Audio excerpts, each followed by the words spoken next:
એટલે લોકોનો પ્રશ્ન છે તમને કે 2 વર્ષથી તમે અહીંયા શું કરો છો, રહ્યો છો, લાઇટ નથી, કાંઈ નથી, આ ગાયું વચ્ચે તમને શું મજા આવે છે એટલી બધી, અને તમારે ઘરે કોઈ તકલીફ નથી?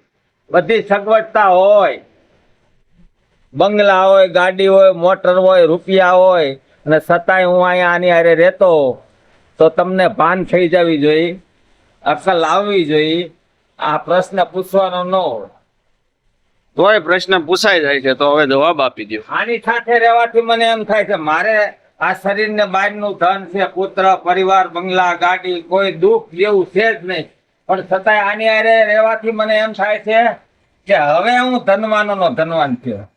અને જેની પાસે સગવડતા છે, રૂપિયા છે, અને એની પાસે આ પશુધન નથી ને, એ મોટાનો મોટો કંગાળ છે. શું વાત? હા, આ જો આ ધન છે આપણું, પણ આપણે ભૂલ્યા છીએ ને, એટલે બધા રોગ, તે માનસિક બીમારીઓ, કેન્સરો, એટલે બધું આવે છે. કેમ કે આપણે ખાલી આપણા માટે જ કરીએ, આના માટે કાંઈ કરતા નથી. પછી આ છે ને તમારા રોગ ને હરનારી વસ્તુ છે. આનો ગાય માતા છે ને, એ શ્વાસ છોડે છે તોય મનુષ્ય ને લાભદાયી છે ને, લે છે શ્વાસ તો આપણા રોગ હરી લે છે.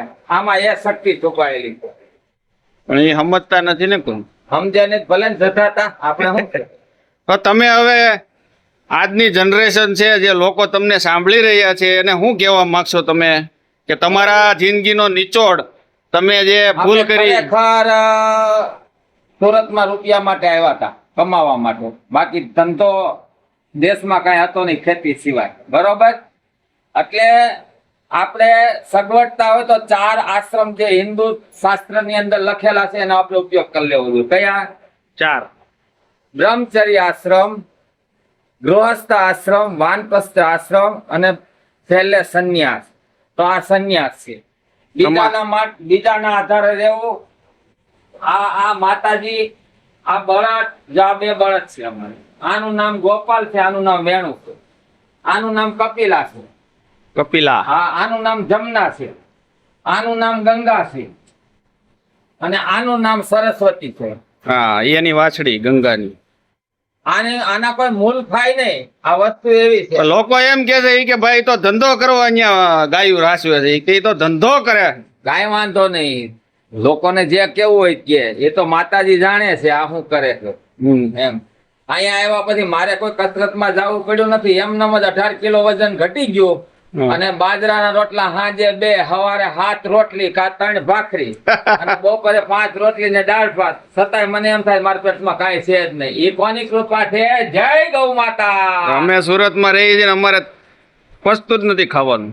નો પચે. કેમ કે તમે તમારા પરિવાર સિવાય બીજાનું કઈ જોતા નથી, એટલે શું પચે તમારે? હજી તો આવા પેટ થાય અને ફડાક્યા ફૂટી જાય ક્યારે કાંઈ કહેવાય નહીં. એટલે આના માટે કરો, આ આપણું ધન છે. હરિઓમ. હરિઓમ. જય ગૌ માતા. જય ગૌ માતા.